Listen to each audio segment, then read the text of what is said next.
காட்டுல இருந்த பறவைகள் எல்லாம் அந்த காட்டை காலி பண்ணிட்டு வேற காட்டை நோக்கி போய்கிட்டு இருந்தாங்க.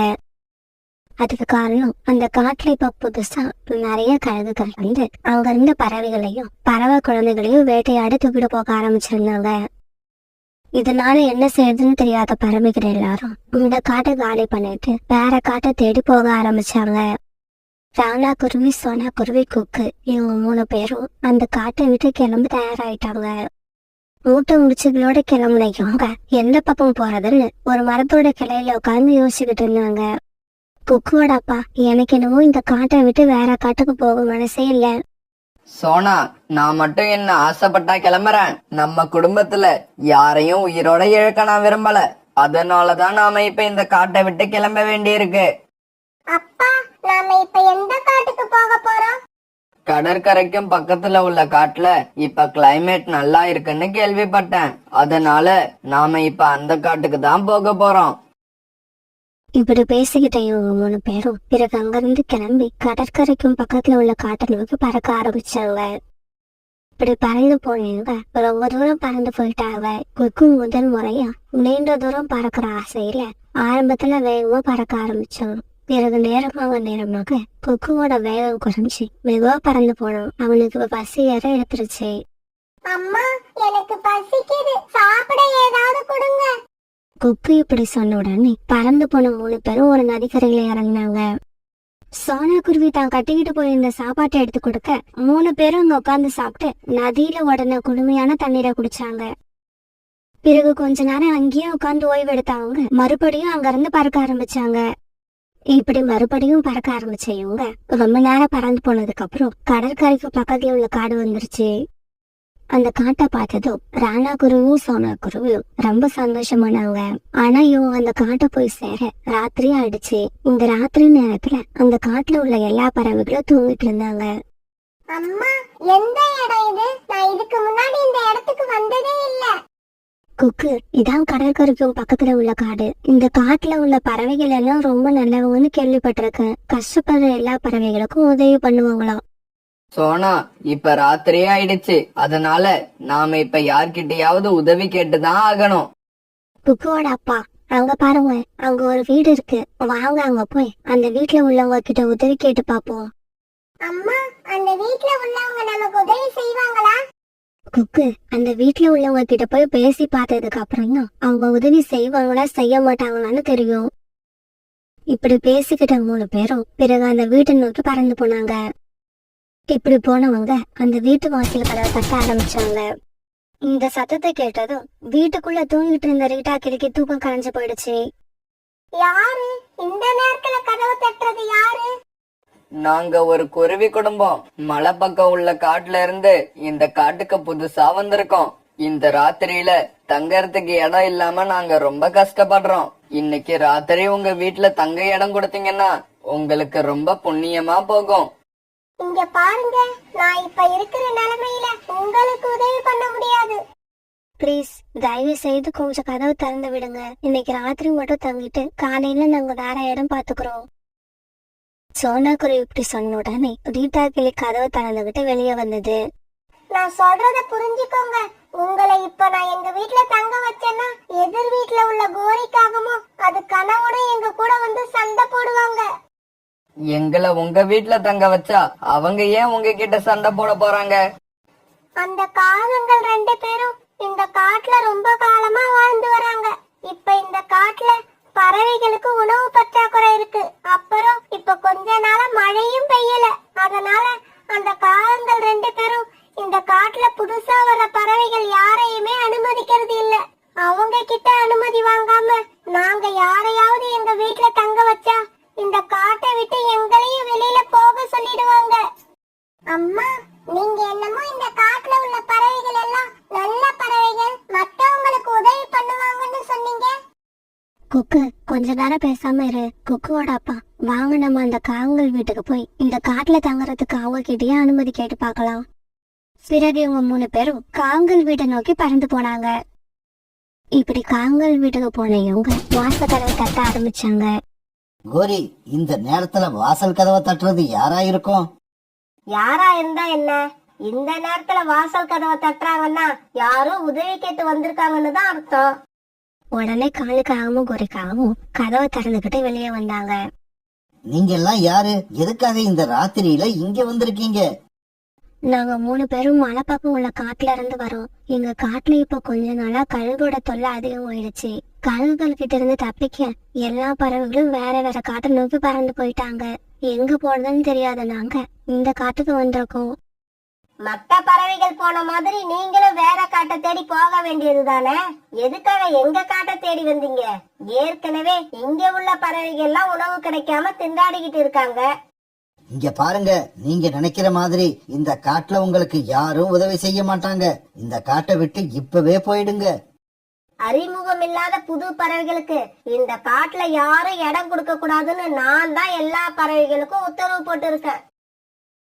காலுக்காகவும் கோரிக்காகவும் இப்படி மாறி மாறி பேச இதை கேட்டு குருவிகள் 3 பேரும் அங்க இருந்து பறந்து போனாங்க. இப்படி கொஞ்ச தூரம் போன 3 பேரும் ஒரு மரத்து கிளையில போய் உட்கார்ந்தாங்க. அம்மா, அப்பா, நீங்க 2 பேரும் அடிக்கடி மத்த பறவைகளுக்கு உதவி செய்யணும்னு சொல்லிக்கிட்டே இருப்பீங்க. ஆனா நமக்கு எந்த பறவையும் உதவி செய்யவே இல்ல. குக்கு, இந்த காட்டுல உள்ள பறவைகள் எல்லாம் நாம இங்க தங்கன்னா அவங்களுக்கு கிடைக்கிற உணவு குறைஞ்சு போயிடுமோன்னு பயப்படுறாங்க. அதனாலதான் நமக்கு யாருமே உதவி செய்யல. பிறகு இன்னைக்கு ராத்திரி பூரா இவங்க 3 பேரும் அந்த கிளையிலேயே உட்கார்ந்து இருந்தாங்க. மறுநாள் பொழுது விடிஞ்சிச்சு. சூரிய வெளிச்சம் பட்டதும் தூங்கிட்டு இருந்த குக்கு தன்னோட கண்ணை திறந்தான். அம்மா, என்ன தூக்கி வச்சுக்கிட்டு ராத்திரி பூரா உட்கார்ந்துதான் இருந்தீங்களா? அப்பாவும் நீங்களும் தூங்கவே இல்லையா? இல்ல குக்கு, எனக்கும் அப்பாவுக்கும் தூக்கமே வரல. உன்னோட தூக்கம் கடையூட்டும் தான் காத்திருந்தோம். சரி கிளம்பு, நம்ம நதிக்கு போய் தண்ணீர் குடிப்போம். எனக்கும் அப்பாவுக்கும் ரொம்ப தாகமா இருக்கு. இப்படி பேசிக்கிட்ட 3 பேரும் பிறகு நதிக்கு தண்ணீர் குடிக்க போனாங்க. இப்படி போன 3 பேரும் தங்களுடைய தாகம் தீர நதியில தண்ணீர் குடிச்சாங்க. தண்ணீர் குடிச்ச இவங்க 3 பேரையும் நதியில உட்கார்ந்திருந்த புறாவும் புறாவோட மனைவி ராணியும் பார்த்தாங்க. குருவிகளே, நீங்க 3 பேரும் யாரு? எந்த காட்டுல இருந்து இங்க வந்திருக்கீங்க? என் பேரு ராணா, இவ என் மனைவி, இவ பேரு சோனா. நாங்க மலைப்பக்கம் உள்ள காட்டுல இருந்து இங்க வந்திருக்கோம். எங்க காட்டுல குழந்தைங்களோட உயிருக்கு பாதுகாப்பு இல்ல. கழுகோட தொல்லை அதிகமாயிடுச்சு. நாங்களும் எங்க குழந்தையும் அந்த கழுகுகள் கிட்ட இருந்து உயிர் தப்பிச்சதே பெரிய விஷயம். இதுக்கு மேல அங்க உயிரோட வாழ முடியாதுங்கிற நிலைமை வந்ததுக்கு அப்புறம் தான் வேற காட்டை தேடி இங்க வந்தோம். உங்க கதையை கேட்டா ரொம்ப பாவமா இருக்கு. ஆண்டி, நேத்து ராத்திரியே நாங்க இந்த காட்டுக்கு வந்துட்டோம். 2-3 பறவைகள் கிட்ட உதவி கேட்டு பார்த்தோம். ஆனா யாருமே எங்களுக்கு உதவி செய்யல. ராத்திரி பூரா ஒரு மரக்கிளையில உட்கார்ந்து அம்மாவும் அப்பாவும் முழிச்சுக்கிட்டே இருந்தாங்க. நான் மட்டும் தான் தூங்கினேன். இந்த காட்டுல இருக்கிற 2 காகங்கள் ரொம்பவும் சுயநலமானவங்க. புதுசா வந்த பறவைகள் யாரையுமே இந்த காட்டுல தங்க விட மாட்டாங்க. இந்த காட்டுல உள்ள எல்லாருமே அவங்களுக்கு பயப்படுவாங்க. ஆனா நான் அந்த காகங்களுக்கு பயப்பட மாட்டேன். நீங்க என் கூட வாங்க. கொஞ்ச நாள் எங்க கூட எங்க வீட்லயே இருங்க. நீங்க தனியா வீடு கட்டுறத பத்தி அப்புறம் யோசிக்கலாம். புறாண்ணா, நீங்க சொல்றது கேட்க சந்தோஷமா தான் இருக்கு. இருந்தாலும் எங்களால உங்களுக்கு ஏதாவது ஆபத்து வந்துருமோன்னு எனக்கு பயமா இருக்கு. நாங்க வேற எங்கேயாவது போயிடுறோம். இங்க பாருங்க, நீங்க எதுக்கும் கவலைப்படாதீங்க. காகங்கள் வந்தா அவங்கள நான் சமாளிச்சுக்கிறேன். நீங்க தைரியமா எங்க கூட வாங்க. புறா இப்படி சொன்ன உடனே ராணா குருவி, சோனா குருவி, அவங்க பையன் கொக்கு இவங்க 3 பேரும் அவங்க கூடவே பறந்து போனாங்க. ராத்திரி தங்களோட வீட்டுக்கு வந்து இந்த காட்டுல தங்கறதுக்கு அனுமதி கேட்ட குருவிகள் 3 பேரும் புறாவோட வீட்டுல இருக்கிறத கேள்விப்பட்ட காங்க புறாவோட வீட்டுக்கு பறந்து போனாங்க. புறா, இந்த காட்டுல கொஞ்ச நாளா மழையே பெய்யல. அந்த காரணத்தால இப்ப இருக்கிற பறவைகளுக்கே உணவு கிடைக்க ரொம்ப கஷ்டமா இருக்கு. இந்த விஷயம் உங்க 2 பேருக்கும் நல்லாவே தெரியும். அப்படி தெரிஞ்சும் இந்த குருவிகளை நீங்க எப்படி வீட்டுக்குள்ள தங்க அனுமதிச்சீங்க? காங்களே, ஒவ்வொரு பறவைக்கும் என்ன உணவு கிடைக்கணும்னு இருக்கும், அது கண்டிப்பா கிடைக்கும். நாங்க இங்க தங்கறதால உங்களுக்கு கிடைக்கிற உணவு எந்த வகையிலும் குறைஞ்சு போயிடாது. எங்களால உங்களுக்கு கிடைக்க போற உணவு கிடைக்காதுன்னு நீங்க நினைக்கிறது ரொம்ப தப்பு. காகங்களே, அது மட்டும் இல்ல, உங்க காட்டுக்கு நாங்க 3 பேர் மட்டும் வரல. எங்க கூட இன்னும் ஒருத்தரையும் அழைச்சுக்கிட்டு வந்திருக்கோம். ராணா குருவி இப்படி சொன்னதும் புறா, ராணி புறா, காலுக்காகவும் கோரிக்காகவும் இந்த 4 பேருமே அதிர்ச்சியானாங்க. இன்னும் ஒருத்தரா? அது யாரு? அந்த பறவையை எங்க ஒளிச்சு வச்சிருக்கீங்க? இல்ல அது பறவை இல்ல. ஜன்னல் வழியா வெளியே பாருங்க. கருமேகங்கள் சூழ்ந்து இன்னும் கொஞ்ச நேரத்துல மழை பெய்ய போகுது. நீங்க ரொம்ப நாளா எதிர்பார்த்த மழையை தான் நாங்க எங்க கூடவே அழைச்சுக்கிட்டு வந்திருக்கோம். உடனே எல்லாரும் ஜன்னல் வழியா வெளியே பார்த்தாங்க. அங்க கருமேகங்கள் சூழ்ந்து மழை எப்ப வேணாலும் வரலாங்கிற நிலைமை இருந்தது. இத பார்த்துட்டு அங்க இருந்த எல்லா பறவைகளுமே ரொம்பவும் சந்தோஷமானாங்க. இந்த சமயத்துல அந்த கருமேகங்கள் எல்லாம் மழையா பொழிய ஆரம்பிச்சது. அந்த மழையோட வேகமும் அதிகமா இருந்தது. காகங்களே பாத்தீங்களா, இப்ப மழையும் பெய்ய ஆரம்பிச்சிருச்சு. இனிமே இந்த காட்டுல யாருக்குமே உணவு பஞ்சம் இருக்காது. குருவிகளே, எங்களை மன்னிச்சிடுங்க. புதுசா வந்த உங்களால எங்களுக்கும் மற்ற பறவைகளுக்கும் உணவு கிடைக்காம போயிடுமோங்கிற பயத்துலதான் உங்களுக்கு நாங்க தங்க அனுமதி கொடுக்கல. ஆமா, ஆனா இப்ப எங்களுக்கு புரிஞ்சிருச்சு. இந்த காட்டுல இவ்வளவு நாளா மழை இல்லாத காரணமே நீங்க இங்க வராம இருந்ததுதான். இப்ப நீங்க வந்த உடனே உங்க பின்னாலேயே மழையும் வந்துடுச்சு. நீங்க இனிமே இந்த காட்டை விட்டு எங்கேயும் போக தேவையில்லை. நீங்க இங்கேயே புது வீடு கட்டிக்கிட்டு தாராளமா குடியிருக்கலாம். காவங்களும் இப்படி அனுமதி கொடுத்த உடனே ராணா குருவி, சோனா குருவி, குக்கு இவங்க 3 பேரும் தங்களுக்காக ஒரு அழகான புது வீட்டை கட்டிக்கிட்டாங்க. பிறகு அந்த காட்டுல உள்ள எல்லா பறவைகளோட சேர்ந்து ரொம்ப சந்தோஷமா தங்களோட வாழ்க்கைய வாழ ஆரம்பிச்சாங்க. சோனா குருவி அந்த காட்டுல இருந்த ராணா குருவியை கல்யாணம் பண்ணிக்கிட்டு வந்து 6 மாசம் தான் ஆகியிருந்தது. சோனா குருவி இப்ப முட்டையிட வேண்டிய நேரம். திடீர்னு இந்த சமயத்துல மழை பெய்ய ஆரம்பிச்சதால தன்னோட கூட்டுல உட்காந்துக்கிட்டு ஜன்னல் வழியா பெய்யுற மழையை பயத்தோட பார்த்துக்கிட்டு இருந்தது. காலையில உணவு தேட போன ராணா குருவி இது வரைக்கும் தன்னோட வீட்டுக்கு திரும்பி வரல. சோனா குருவி மனசுல அந்த பயத்துக்கு அதுதான் காரணம். ராணாஜி, இப்படி பெய்யுற மழையில நீங்க எவ்வளவு கஷ்டப்படுறீங்களோ, கடவுளை என்னோட கணவரை சீக்கிரமா என்கிட்ட கொண்டு வந்து சேர்த்துடு. இந்த மாதிரி இடி சத்தத்தை கேட்டா சோனா ரொம்பவும் பயப்படுவா. அதனால நாம சீக்கிரமா வீட்டுக்கு போயாகணும். இப்படி நினைச்ச ராணா குருவி ரொம்ப வேகமா பறந்து வந்துகிட்டு இருந்தது. ராணா குருவி இப்படி வேகமா பறந்து வர காத்து ராணா குருவி கூட போட்டி போட்டுக்கிட்டு வேகமா வீச ஆரம்பிச்சது. அந்த காத்தை எதிர்த்து நிற்க முடியாத ஒரு காஞ்சி போன மரம் வந்து கீழே விழ ராணா குருவி எதிர்பாராத விதமா அந்த மரத்துக்கு இடையில மாட்டிக்கிச்சு. பாவம், அந்த மரம் ராணா குருவி மேல விழுந்துருச்சு. அந்த மரத்தோட எடைய தாங்க முடியாத ராணா குருவி அப்படியே இறந்து போயிடுச்சு. இதுக்கு மேலேயே என்னால வீட்டுக்குள்ள உட்கார்ந்து முடியாது. வெளியில போய் என் கணவர் வந்துகிட்டு இருக்காரான்னு பார்ப்போம். நினைச்ச சோனா குருவி உடனே வீட்டை விட்டு வெளியில பறந்து வந்தது. சோனா குருவியோட பறந்து வந்த கொஞ்ச நேரத்துல சோனா குருவியோட வீடு பயந்து ரெண்டு உடஞ்சு போச்சு. அதை பார்த்த சோனா குருவி ரொம்பவும் பயந்து போயிடுச்சு. நம்ம வீட்டை விட்டு வெளியில வந்ததும் ஒரு வகையில நல்லதா போயிடுச்சு. இல்லைன்னா நம்ம நிலைமையை நினைச்சு பார்க்கவே பயமா இருக்கு. இப்படி நினைச்ச சோனா குருவி ஒரு மரத்துக்கு அடியில நின்று தன்னோட கணவருக்காக காத்திருக்க ஆரம்பிச்சது. இப்படி ரொம்ப நேரம் சோனா குருவி அந்த மரத்துக்கு அடியில காத்திருந்தது. ஆனா மழையும் விடல. சோனா குருவியோட கணவரும் திரும்பி வரல. இந்த சமயத்துல திடீர்னு சோனா குருவிக்கு வயிற்று வலிக்க ஆரம்பிச்சது. கடவுளே, என்ன இது? இருக்கிறதுக்கு வீடும் இல்ல, என் பக்கத்துல என்னோட கணவரும் இல்ல. இந்த சமயத்துல நான் ஒட்டுகிற நேரம் வந்துடுச்சு. இப்ப என்ன பண்றது? எனக்கு எதுவுமே புரியல. இப்படி யோசிச்சு சோனா குருவி உடனே அக்கம் பக்கத்துல இருந்த பிள்ளைங்க எல்லாம் ஒன்னா சேர்த்து ஒரு கூட்டை கட்டி முடிச்சது. பிறகு அந்த கூட்டுல ஒரு அழகான முட்டை இட்டுச்சு. கொஞ்ச நேரத்துக்கு அப்புறம் மழையும் விட்டுடுச்சு. சோனா குருவி ஒரு மரத்துக்கு அடையில முட்டையோட உட்கார்ந்துருக்கத பார்த்த காலுக்காக அங்க வந்தது. சோனா, வீட்டுக்கு என்ன ஆச்சு? அது எப்படி இடிஞ்சு விழுந்தது? காலண்ணா, மழையும் காத்து ரொம்ப வேகமா வீசாக்க என்னோட வீடு இடிஞ்சு கீழே விழுந்துடுச்சு. நல்ல வேலையா வீடு இடிஞ்சு விழுறப்ப நான் வெளியில வந்துட்டேன். அப்புறம் மழை பெய்யறதுக்கு முன்னாடி உணவு தேட போன என்னோட கணவர் இன்னும் வீட்டுக்கு திரும்பி வரல. தயவு செய்து நீங்க என்னோட கணவரை கொஞ்சம் தேடி பார்த்து அழைச்சிட்டு வாங்க. என்னால இந்த முட்டையை விட்டுட்டு எங்கேயும் போக முடியல. சோனா, நீ முட்டைய பத்திரமா பாத்துக்க. நான் போய் ராணா எங்க இருந்தாலும் சீக்கிரமா அழைச்சுக்கிட்டு வரேன். இப்படி சொன்ன காலுக்காகவும் உடனே ராணா குருவியை தேடி பறந்து போச்சு. இப்படி போன காலுக்காகவும் ஒரு இடத்துல மரம் மேல விழுந்ததால இறந்து கிடந்த ராணா குருவிய பாத்துட்டுச்சு. இத பார்த்த காலுக்காகத்தோட மனசு ரொம்பவும் கஷ்டப்பட்டுச்சு. சோனா குருவிக்கு கல்யாணம் ஆகி 6 மாசம்தான் ஆகுது. அதுவும் இப்பதான் முதலா முட்டையிட்டு இருக்கு. இந்த சமயத்துல தன்னோட கணவர் இறந்த விஷயத்த அது கேள்விப்பட்டா அதால கண்டிப்பா தாங்கிக்க முடியாது. நெஞ்சு வெடிச்சு செத்தாலும் செத்துடும். அதனால அதோட முட்டையிலிருந்து குழந்தை பிறக்கிற வரைக்கும் ராணா இறந்த செய்திய சோனா குருவி கிட்ட சொல்லவே கூடாது. இப்படி யோசிச்ச காலுக்காக பிறகு சோனா குருவி கிட்ட வந்தது. காலண்ணா, அவரை பாத்தீங்களா? அவர் எங்க இருக்காரு? இங்க பாரு சோனா, நீ பயப்படுறதுக்கு எதுவும் இல்ல. மரம் வெட்டுற வேலைக்கு இங்க இருந்து நிறைய பறவைகளை தூரமா உள்ள காட்டுக்கு அழைச்சுக்கிட்டு போயிருக்காங்க. இப்ப கொஞ்ச நாள் வேலை இல்லாம இருந்ததால ராணா குருவியும் அந்த வேலைக்கு தான் போயிருக்கு. வேலையை முடிச்சிட்டு அவங்க திரும்பி வர்றதுக்கு இன்னும் 2 மாசம் ஆகும்னு கேள்விப்பட்டேன். அப்புறம் தான் இப்படி வேலைக்கு போற விஷயத்த உங்ககிட்ட வந்து சொல்ல நேரம் இல்லாததால ஒரு பறவை கிட்ட சொல்லி அனுப்பியிருக்கு. அப்படியா காலண்ணா? இப்பதான் என்னோட மனசு நிம்மதியா இருக்கு. இவ்வளவு நேரம் எதையோ நினைச்சு ரொம்ப பயந்துகிட்டு இருந்தேன். சோனா, இப்ப உங்ககிட்ட இருக்கிறதுக்கு வீடு இல்ல. இந்த நிலைமையில ராணா குருவியும் தூரமா உள்ள ஒரு காட்டுக்கு வேலைக்கு போயிடுச்சு.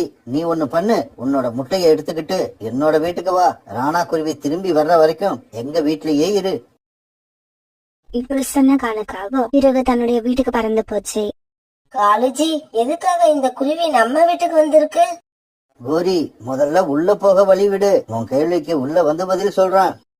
இப்படி காவங்களோட வீட்டுக்குள்ள போன சோனா குருவி தன்னோட முட்டைய ஒரு கூட்டுல பாதுகாப்பா வச்சது. பிறகு காலுக்காக சோனா குருவிக்கு சாப்பிட தானியங்களை கொடுத்தது. சோனா குருவியும் அந்த தானியங்களை ரொம்பவும் ஆர்வமா சாப்பிட்டது. இதையெல்லாம் பார்த்த கோரிக்காகத்துக்கு ரொம்ப கோபம் வந்துருச்சு. உடனே காலுக்காகத்தை பக்கத்து ரூமுக்கு கூப்பிட்டு போன கோரிக்காகம் இப்படி பேச ஆரம்பிச்சது. காலுஜி, நீங்க மனசுல என்னதான் நினைச்சுக்கிட்டு இருக்கீங்க?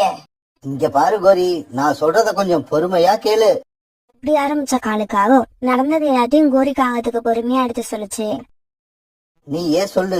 ஒரே நேரத்துல வீட்டையும் கணவனையும் பறி கொடுத்த இந்த சோனா குருவி இப்ப புதுசா வந்த முட்டையையும் பாதுகாக்க வேண்டியிருக்கு. இந்த நிலைமையில சோனா குருவியை தனியா விட்டுட்டு வர எனக்கு மனசு இல்ல. அதனாலதான் நம்ம வீட்டுக்கு அழைச்சுக்கிட்டு வந்தேன். காலுஜி, சோனா குருவியோட சூழ்நிலை இந்த அளவுக்கு மோசமா இருக்கும்னு நான் நினைக்கவே இல்ல. பாவம், இனிமே சோனா குருவிய பத்தி நீங்க கவலைப்படாதீங்க. அது முட்டையில இருந்து குழந்தை வெளியே வர வரைக்கும் நான் அதை பத்திரமா பாத்துக்கிறேன். இங்க பாரு சோனா, நீ இப்பதான் முட்டையிட்டு இருக்க. அதனால இனிமே காஞ்ச தானியங்களை நானே மறந்து கொடுத்தா கூட நீ சாப்பிடாத. பழங்கள் எங்க வீட்டுல நிறைய இருக்கு, அதை கேட்டு வாங்கி சாப்பிடு. இப்படி சொன்ன கோரிக்காகம் பிறகு 2 பழங்களை எடுத்து சோனா குருவி கிட்ட கொடுத்தது. கோரியக்கா, நீங்களும் காலனாவும் என் மேல ரொம்ப அன்பு காட்டுறீங்க. இதுக்கு நான் எப்படி நன்றி சொல்ல போறேன்னே தெரியல. உன்ன உணவு இருக்க இடம் இப்படி எல்லாமே கிடைச்சாலும் சோனா குருவியோட மனசு எப்பவும் ராணா குருவியை நினைச்சுக்கிட்டே இருந்தது. ராணாஜி, என்னையும் நம்ம குழந்தையும் பார்க்க சீக்கிரமா வாங்க. உங்களை பார்க்கணும் போல ரொம்ப ஆசையா இருக்கு. இப்படியே சில நாட்கள் நகர்ந்துச்சு. சோனா குருவியோட முட்டையில இருந்து ஒரு அழகான பெண் குழந்தை வெளியே வந்துருச்சு. காலண்ணா, உங்களுக்கும் குரி அக்காவுக்கும் ரொம்ப நன்றி. நான் ரொம்பவும் கஷ்டமா இருந்த சூழ்நிலையில எனக்கு இடமும் உணவும் கொடுத்து உதவி பண்ணீங்க. உங்க 2 பேரையும் என் உயிர் உள்ள வரைக்கும் மறக்கவே மாட்டேன். நான் இப்ப என்னோட குழந்தைய தூக்கிட்டு உங்க வீட்டை விட்டு போறதுக்கான நேரம் வந்துடுச்சுன்னு நினைக்கிறேன். இங்க பாரு சோனா, என்ன நீ பைத்திய மாதிரி பேசுற? முட்டையில இருந்து நேத்துதான் குழந்தை வெளியே வந்திருக்கு. இந்த நிலைமையில இந்த குழந்தைய தூக்கிட்டு போய் உன்னால என்ன பண்ண முடியும்? உன்னோட கவனம் கொஞ்சம் சிதறினா கூட கழுகு கிட்ட உன்னோட குழந்தைய பலி கொடுத்துருவ. ஆமா சோனா, கோரி சொல்றது சரிதான். குழந்தை கொஞ்சம் பெருசாகிற வரைக்கும் நீ எங்க வீட்லயே இரு. அதுக்குள்ள ராணாவும் நம்ம காட்டுக்கு திரும்பி வந்துடும்னு நினைக்கிறேன். சரி கோரியக்கா, நீங்க சொன்னதை நான் ஏத்துக்கிட்டு இங்கே இருக்கேன். ஆனா இதுக்கப்புறம் என்னால உங்களுக்கு பாரமா இருக்க முடியாது. அதனால நீங்க என்னோட குழந்தைய பாத்துக்கோங்க. நான் காலன்னா கூட போய் உணவு தேடி எடுத்துட்டு வரேன். இப்படி சொன்னா குருவி பிறகு காலுக்காவத்துக்குள்ள உணவு தேட போச்சு. சோனா, நாம இந்த பக்கமா உணவு தேட போக வேண்டாம், மேற்கு திசையில போவோம். இல்ல காலண்ணா, இந்த திசையில போனா கண்டிப்பா உணவு கிடைக்கும். ஏன்னா ராணாஜி உணவு தேட என்ன இந்த பக்கம் தான் அழைச்சிட்டு வருவாரு. இல்ல சோனா, நான் சொல்றத கேளு. இந்த பக்கம் போனா நமக்கு உணவு கிடைக்காது. இப்பெல்லாம் இந்த பக்கம் உணவு தேடி போறவங்களுக்கு எந்த உணவும் கிடைக்கிறது இல்ல. காலுக்காக இப்படி சொல்லிட்டு இருக்கப்ப ஒரு மரத்துக்கு அடியில அடிபட்டு இறந்து போய் கிடந்த ராணா குருவியோட உடல சோனா குருவி பாத்துருச்சு. ராணாவோட இறந்து போன உடம்ப பார்த்த உடனே சோனா குருவி அழ ஆரம்பிச்சது. காலண்ணா, என்ன இது? நீங்க ராணாஜி எங்கேயோ தூரமா உள்ள காட்டுக்கு போயிருக்கிறதா சொன்னீங்க. இங்க இறந்து கிடக்கிறது யாரு? பிறகு வேற வழி இல்லாத காலுக்காகவும் நடந்த உண்மையை சோனா குருவி கிட்ட சொல்லுச்சு. சோனா, என்ன மன்னிச்சிடு. நீ அப்ப இருந்த நிலைமையில ராணா இறந்த செய்திய சொன்னா உன்னால தாங்க முடியாதுன்னு நினைச்சுதான் அப்படி ஒரு பைய சொன்ன. பிறகு காலுக்காகவும் சோனா குருவியும் தங்களுடைய வீட்டுக்கு திரும்பி வந்தாங்க. வீட்டுக்கு வந்த காலுக்காகத்துக்கு திடீர்னு உடல்நிலை சரியில்லாம போயிடுச்சு. உடனே கோரிக்காகவும் சோனா குருவியும் காலுக்காகத்தை டாக்டர் கிட்ட அழைச்சிட்டு போனாங்க. இங்க பாருங்க, காலுக்கு இதயத்துல ஒரு சின்ன அடைப்பு இருக்கு. அத ஆபரேஷன் பண்ணனாதான் காலுக்காகத்தால உயிர் பிழைக்க முடியும். ஆனா அந்த ஆபரேஷன் பண்ண 50,000 ரூபாய் பணம் செலவாகும். பிறகு காலுக்காகத்தை வீட்டுக்கு அழைச்சிட்டு வந்த சோனா குருவிக்கும் கோரிக்காகத்துக்கும் என்ன பண்றதுன்னு புரியல. மறுநாள் சோனா குருவி உணவு தேட பறந்து போச்சு. இப்படி பறந்து போன சோனா குருவிக்கு தானியங்கள் கொஞ்சமா தான் கிடைச்சது. இந்த தானியங்களை காலனும் கோரியக்காவும் சாப்பிடதான் சரியா இருக்கும். இப்படி நினைச்ச சோனா குருவி பசி அதிகமா எடுக்கவே பக்கத்துல இருந்த பசும்புள்ள சாப்பிட ஆரம்பிச்சிச்சு. பிறகு தன்னோட குழந்தைக்கும் கொஞ்சம் பசும்புள்ள எடுத்துட்டு போச்சு. சோனா குருவி வீட்டுக்கு போன உடனே கோரிக்கா அதுகிட்ட இப்படி சொல்ல ஆரம்பிச்சது. இங்க பாரு சோனா, இந்த புல்ல நான் சாப்பிடுறேன். நீ உன்னோட குழந்தைக்கு இந்த தானியங்களை கொடு. சின்ன குழந்தையால இந்த புல்ல சாப்பிட முடியாதுன்னு நினைக்கிறேன். இல்ல கோரியக்கா, இந்த புல்ல அப்படியே கொடுக்க போறதில்ல. இதுல ரொட்டி தயார் பண்ணி கொடுப்பேன். இப்படி சொன்ன சோனா குருவி பிறகு தன்னுடைய குழந்தைக்கு அந்த பசும் புல்ல ரொட்டி தயார் பண்ணி கொடுத்தது. அந்த குழந்தையும் அந்த ரொட்டியை ஆர்வமா சாப்பிட்டுச்சு. அத பார்த்த கோரிக்காவும் அந்த ரொட்டியை வாங்கி சாப்பிட்டு பார்த்தது. சோனா, இந்த ரொட்டியோட டேஸ்ட் ரொம்ப அருமையா இருக்கு. எனக்கு என்னவோ இத நம்ம தயார் பண்ணி கடையில விற்பனை பண்ணலாம்னு தோணுது. ஏன்னா நல்ல ருசியா இருக்கிற இந்த ரொட்டிய எல்லா பறவைகளும் விரும்பி சாப்பிடுவாங்கன்னு நினைக்கிறேன். அதனால மறுநாளே சோனா குருவி நிறைய பொருட்களை கொண்டு வந்தது. பிறகு கோரிக்காவும் சோனா குருவியும் சேர்ந்து புல்லாலான ரொட்டியை தயார் பண்ணி விற்பனை பண்ண ஆரம்பிச்சாங்க. அந்த ரொட்டி புதுசாவும் நல்ல டேஸ்டாவும் இருந்தால அந்த காட்டுல உள்ள நிறைய பறவைகள் வந்து ரொட்டியை விரும்பி சாப்பிட ஆரம்பிச்சாங்க. இப்படியே சில நாட்கள் நகர்ந்துச்சு. இப்படி அவங்களோட கடையில வியாபாரம் நல்லா நடந்தால சீக்கிரமாவே அவங்க காலுக்காகத்தோட ஆபரேஷனுக்கு தேவையான பணத்தை சேர்த்துட்டாங்க. அப்புறம் ஒரு நாள் காலுக்காகத்துக்கு பண்ண வேண்டிய ஆபரேஷனும் நல்லபடியா நடந்து முடிஞ்சது. சோனா, உண்மையிலேயே சொல்றேன், நீ மட்டும் இல்லன்னா இந்நேரம் என் கணவருக்கு ஆபரேஷன் பண்ணிருக்க முடியுமாங்கிறது சந்தேகம்தான். கோரியக்கா, அப்படியெல்லாம் பேசாதீங்க. நீங்க எனக்கு செஞ்ச உதவிக்கு முன்னால நான் செஞ்ச உதவி சாதாரணம் தான். இன்னும் கொஞ்ச நாள் கழிச்சு சோனா குருவி தனக்காக ஒரு நல்ல வலிமையான வீடு கட்டி முடிச்சிருச்சு.